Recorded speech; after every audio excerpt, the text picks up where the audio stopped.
If you don't, you're gonna be miserable. So you shouldn't do it. And so I applaud her always. So what I didn't know were some of these videos that recently coming up. This is a few years ago, and this is in regards to Nev not coming back. She was the only one that went on record from the cast.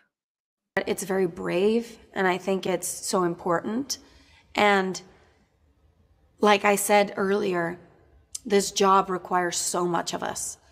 Like, not only physically, mentally, and emotionally.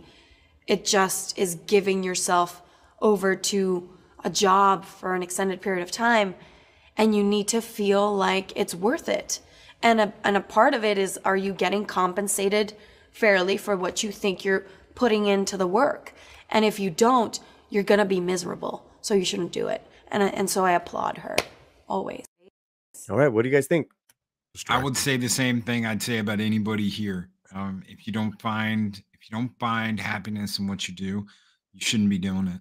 I will never work for someone or a company or anybody like that again that does not appreciate what I do and does not give that back. So I'm lucky enough to be able to say that. I don't have to take the 9-to-5 crap job. They don't either.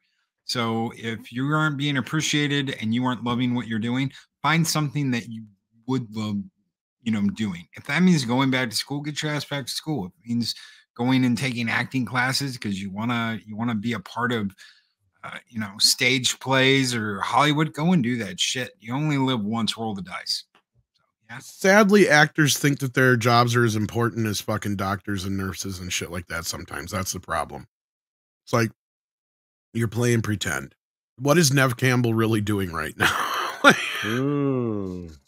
I mean, she hasn't exactly had a career that's been just running on all cylinders in the last decade. She held out for a payday, didn't get it. Crap happens. I don't feel sorry for her or the studio in that matter. I don't even feel sorry for them now with the situation that they're in. But granted, now they're probably in a position where they can offer Neve the amount of money she wanted before because they don't have Jenna Ortega or the other Melissa chick to deal with anymore. So, yeah, I don't know. I mean, if they get a Scream 8 off the ground, I'll be interested to see because she may have said that then, but how would she feel differently if Neve Campbell's in the movie and these two aren't?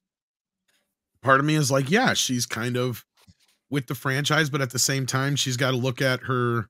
I wonder if it was more of a her agent and manager or whatever, like trying to hold out for a little more money, and they probably cost her the job, right? So then she had put in a bid for the job that, as Melissa was just saying in that other interview, they have to make an offer that's worth her time. But the rumor's been going around that they reached out to her again, and pretty much anybody else who was surviving, which isn't many, but yeah. Since our discussion with Tom of Midnight's Edge and Loki, rumor has it that a second meeting did in fact happen with Spyglass and that Neve Campbell was behind it. What do you think of this? You want to see Neve and Melissa back in the next Scream? Comment now. Keep your slant fuerte.